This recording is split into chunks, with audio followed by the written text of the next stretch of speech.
Bueno, hoy un día intenso, al menos a la mañana en el Aeroparque Metropolitano, no tanto a la tarde por lo que nos mostraba Néstor Dib, porque una nueva etapa del conflicto entre el gobierno y los sindicatos aeronáuticos se puso de manifiesto con una acción llevada adelante por dos gremios de pilotos, la Asociación de Pilotos de Líneas Aéreas APLA y la Unión de Aviadores de Líneas Aéreas UALA, que en sintonía dijeron, bueno, tenemos que explicar de alguna manera el conflicto que estamos pasando, porque cuando hacemos paro nos tildan de destituyentes y de golpistas. Cuando les informamos a los pasajeros al finalizar los vuelos, como sucedió desde el lunes de esta semana hasta ayer prácticamente, nos dicen que estamos haciendo uso de los servicios. Entonces vamos a caminar por Aeroparque mostrándoles un poco a los pasajeros de qué se trata esta denuncia que hacen los gremios aeronáuticos, que dicen, por un lado, hay una política del gobierno de desfinanciar y de desproteger a aerolíneas argentinas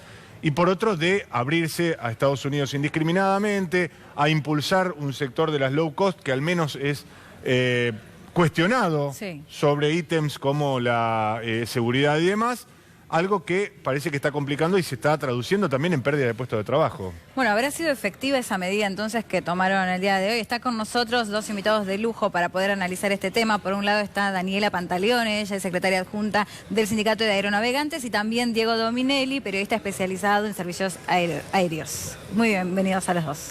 Buenas tardes. Diego, quería consultar porque Diego además es muy consecuente en las redes sociales y a veces nos acerca datos de una conflictividad que quizás a los dirigentes se les complica mostrarnos.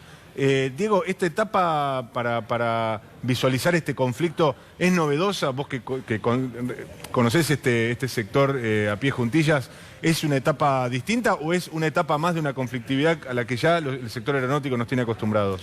Mira, si uno toma otras fotos de la historia aeronáutica de la República Argentina, esta modalidad de repartir panfletos explicando cuál es el conflicto o en qué etapa está el conflicto, podemos encontrar también momentos similares, tal vez un tanto distintos. Año 2001, cuando Aerolíneas Argentinas fue un conflicto que dio pie, si se quiere, un preámbulo del estallido que hubo en el año 2001 a nivel político, económico y social.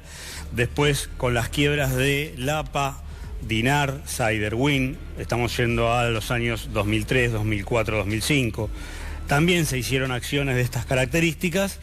Lo que sí es cierto que en este momento, previo a una realidad electoral por las PASO, bueno, todo, por lo menos para mi gusto, está subido, ¿no?, de tono a un nivel que por momentos raya con la locura, ¿no? Pero independientemente o integrando esta realidad que estoy contando, hay una situación muy conflictiva, muy problemática y de mucha crisis a nivel financiero del sistema aerocomercial argentino, que no es un problema solamente hoy.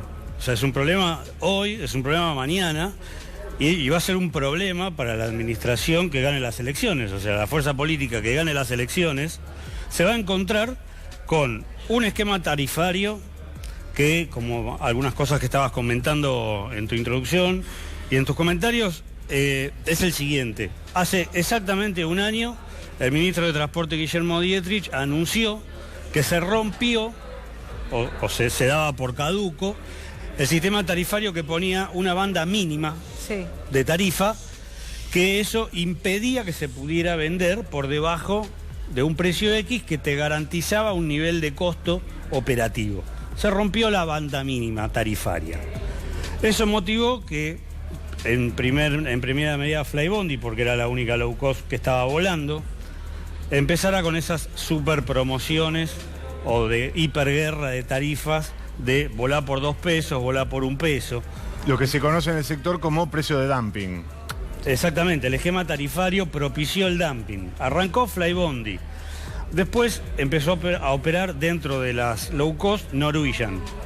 Ya estaba operando Avianca Argentina desde hacía casi un año, no en esquema low cost. Avianca Argentina es una empresa de modelo tradicional, con otro tipo de servicio y otro tipo de producto, que hoy no está volando. y que es la primera víctima de este esquema tarifario. Arranca Norwegian en octubre, mitad de octubre del año pasado, y hoy tenemos un escenario en el cual, pongo un ejemplo, para hacer un Buenos Aires-Córdoba, un tramo solo estoy hablando, un avión de Aerolíneas Argentinas, un avión de Andes, un avión de LATAM Argentina, un avión de Flybondi, un avión de Norwegian y de JetSmart, que es la última que ingresó, en promedio, para cubrir el costo de ese vuelo, Buenos Aires-Córdoba, tiene un costo de $50 promedio el asiento, o sea, 4.400 pesos un Buenos Aires-Córdoba. Vos ingresás en cualquier plataforma digital de cualquiera de las aerolíneas que hay, incluyendo Aerolíneas Argentinas y Austral, y podés volar, si sabés sacar el pasaje, y si lo sacás 31 días antes de la fecha que vas a volar, podés encontrar tarifas que van desde los 850 pesos hasta los 1.700 pesos como caro. Ahora, con lo cual tenés un rojo de mínimo un 50% de tu costo operativo. Eso es una realidad que si no se frena va a incrementar el desfinanciamiento que hay en Aerolíneas Argentinas, en Andes que está con muchísimas dificultades. En Avianca Argentina ya está, o sea, la dificultad está a la vista, está en convocatoria de creadores la empresa. En Flybondi también, o sea, hay rumores, nunca se vieron números ciertos, pero está perdiendo $3 millones mensuales, volando con 4 aviones y medio, si querés.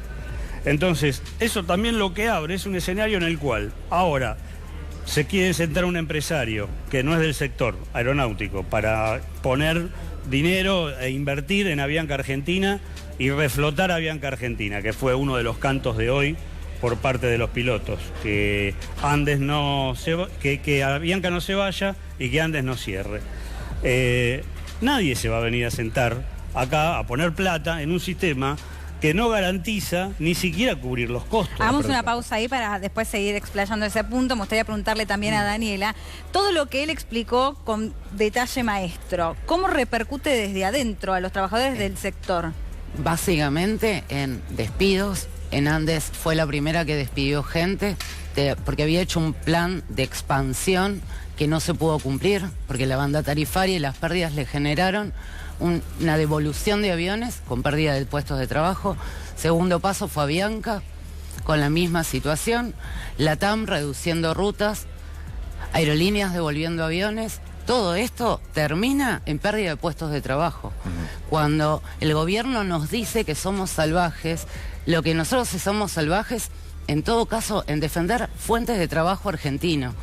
Lo que hablaba Diego sobre el tema del acuerdo con Estados Unidos hace que compañías americanas vengan a operar y a competir con las compañías argentinas en esta situación financiera contra los grandes monstruos americanos, como pueden ser American, United, Delta, totalmente en muchísimos casos con flotas que superan los 3.000 aviones entre las tres empresas y Aerolíneas LATAM que vuelan internacional, 13. Creo que es un poco desparejo. Yo le quería preguntar a Daniela, porque me gustaría poner el acento en algo que me parece que es prácticamente inédito en la historia argentina de este tipo de conflictividad. Frente a una medida que adoptaron los pilotos de leer un documento al finalizar un vuelo, no estamos hablando durante el transcurso del vuelo, no estamos diciendo antes de salir y generando alguna suerte de inquietud en el pasaje. Terminado el vuelo, desabrochados los cinturones, prendidas las lucecitas, estaban todos liberados, se lee un comunicado que tenía 3 párrafos básicamente. Ante eso, los 2 principales diarios de circulación nacional sacan una tapa casi idéntica, hablando de medida de fuerza extraordinaria, insólita, inédita, etcétera, etcétera. Y el gobierno responde hablando de una medida de fuerza absolutamente desproporcionada y demás. Sí. La sensación que a mí me queda, y me gustaría preguntarle sobre esto a la dirigente y a quienes están todos los días con este conflicto, es, ¿no sienten que el gobierno en algún punto los está provocando, les está pidiendo hagan una medida de fuerza y nosotros respondemos en esta campaña? Decididamente, porque lo que ellos buscan es transformarnos en los culpables de... Los sindicatos no somos los culpables de una mala política aerocomercial. Nosotros somos los trabajadores que nos subimos todos los días a los aviones y que obviamente lo que nosotros queremos es volar. De eso dependen nuestros ingresos, depende la vida familiar de cada uno de nosotros. En su momento se tomaron esas decisiones, no conseguimos nada, porque en realidad nos tildaron de salvajes. Buscamos opciones donde tratamos de no tener como rehenes a los pasajeros y también se nos lleva a un extremo que uno dice, ¿de qué manera visibilizo un conflicto que tengo? La manera más pacífica es leer un comunicado, ahora panfletear. Los pilotos lo hicieron hoy, Aeronavegantes lo va a hacer mañana en Aeroparque también, porque la realidad es que lo que queremos es que la gente se concientice de que no somos salvajes y lo que estamos defendiendo son puestos de trabajo argentinos y compañías aéreas argentinas. Pablo Viró reiteró lo que allá había dicho antes, que es que este conflicto termina mal, básicamente, porque no encuentran un canal de diálogo. ¿Vos qué opinás de eso? ¿Cómo ves este conflicto? ¿Cómo termina o cómo sigue? La realidad es que seguimos buscando todos los canales de diálogo posibles. De hecho, en esto de ampliar las maneras de protesta y de hacer visibilizar la situación. En algún punto, no es de negar que nos empezamos a sentir acorralados, pero la realidad es que nuestra función es defender a nuestra gente y desde defender a nuestra gente no los vamos a exponer. En muchos casos, en el caso de Avianca puntualmente, se trató de no llegar al paro hasta último momento. ¿Por qué? Porque significaba matar a Avianca. En Andes pasa lo mismo. Nosotros no vamos a hacerle un paro a Andes a menos que sea la última opción y no nos quede otra cosa por hacer. Porque también es matar a Andes. Nosotros no estamos contra las compañías, estamos contra una política aerocomercial que las está matando. Y cuando mata a las compañías, mata nuestros puestos de trabajo. Recién nuestro colega Diego Dominelli recordaba como antecedente de esta situación el conflicto del año 2000-2001 que desembocó en un cambio de autoridades y que preparó en algún sentido el camino para lo que fue después la reestatización de la línea de bandera. Pero a mí algo me quedó muy marcado de aquel conflicto, Agus, que era una de las consignas que levantaban todos los sindicatos era no a los cielos abiertos. Claro. Las dos consignas básicas eran todos somos aerolíneas argentinas y no a los cielos abiertos. Y paradójicamente aquello que en algún momento se hizo carne, que todos nos consustanciamos con aquella pelea, de repente hoy los cielos abiertos son una realidad y pareciera que fue algo que pasó absolutamente inadvertido, que con una decisión administrativa firmada por el ministro de Transporte Guillermo Dietrich, créase o no, hoy los cielos abiertos con Estados Unidos son una realidad. Mirá, precisamente y técnicamente, hoy Argentina no tiene cielos abiertos. Y este es el punto. Porque no hay, por lo menos yo no he escuchado todavía una mesa, ¿no?, de un debate serio con funcionarios del Estado sobre lo que el Estado Nacional firmó con, en este caso, Estados Unidos. Claro, pero digo, al menos al menos en términos de anuncios, vamos a explicarle a la audiencia que el ministro Guillermo Dietrich y su par de Estados Unidos dijeron, ahora sí, los cielos están abiertos. ¿Qué significa concretamente cielos abiertos?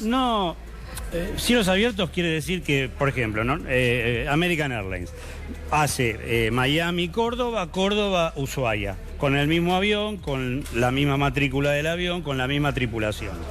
Técnicamente lo que Argentina firmó, y hay que ver todavía, y se está en estudio si es legal o no legal, o hay alguna irregularidad, es que se firmó un acuerdo, por lo menos de todo lo que yo leí, que Argentina está en la misma condición legal que los Estados Unidos de Norteamérica para operar con un avión argentino en Houston, en Dallas, en donde se te ocurra. Sí. El tema es que, como contaba ella, o sea, Argentina solamente tiene, por ejemplo, para volar internacional, entre lo que tiene Aerolíneas Argentinas y LAN Argentina, 13 aviones. Y va a tener menos porque Aerolíneas Argentinas desprograma 2 aviones de largo recorrido próximamente.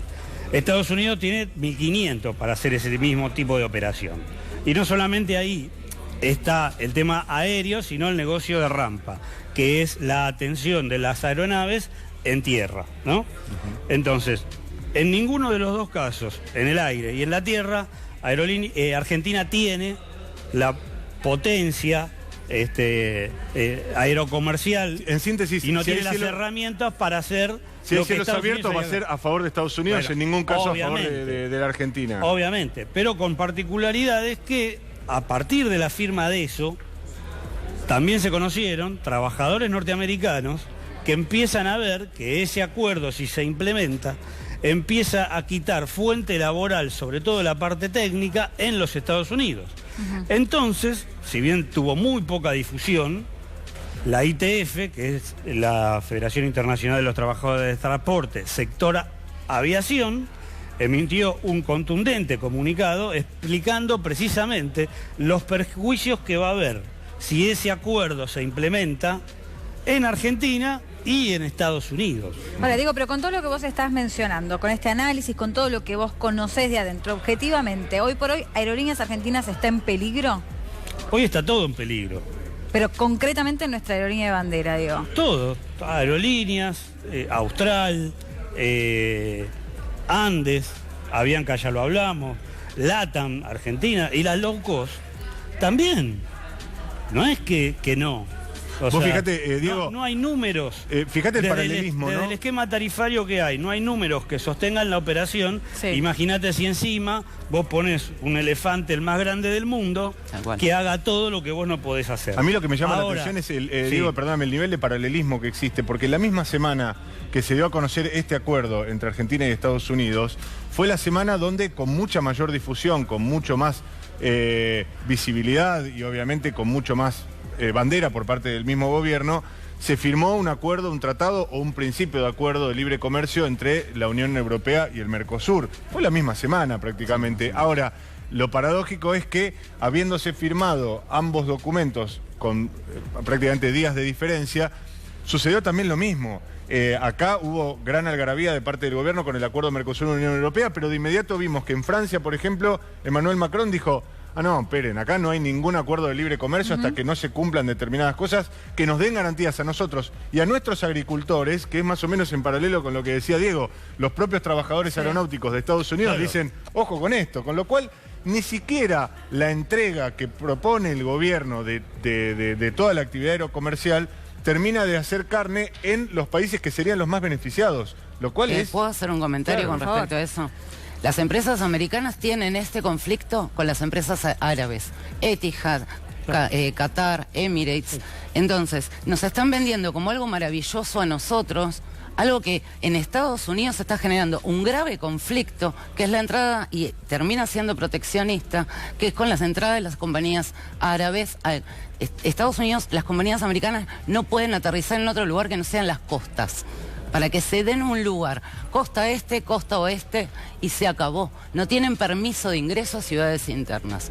Lo que nos están haciendo nosotros es de lo cual Estados Unidos se está defendiendo con respecto a las compañías árabes. Hace ruido por todos lados. Si a esto le sumamos todo el problema financiero que tenemos real, con lo que decía Diego de sacarme la banda tarifaria de piso, que hace que todo se caiga. Hay un punto que me parece importante también porque impacta muchísimo en la sociedad, en el usuario, en el pasajero, y que es el siguiente. El pasajero quiere volar. Y va al aeropuerto, y va a la agencia de viaje, o saca vía internet el mejor precio que consigue, y va y vuela. Ahora, hay una especie de película falsa, o de efecto narcótico, o como lo quieran llamar, que esta realidad de precio de pasaje aéreo al mismo precio de una pizza va a durar muy poco. Y es verdad que hay mucha más cantidad de pasajeros en el transporte aéreo que hace 4 años atrás. Pero ¿a costo de qué? De todo esto. Eso es lo que iremos viendo seguramente en los próximos días. Daniela Pantalone, de Diego Minelli, gracias por visitarnos. Bueno, y hace un ratito lo teníamos a Néstor Dib en Aeroparque.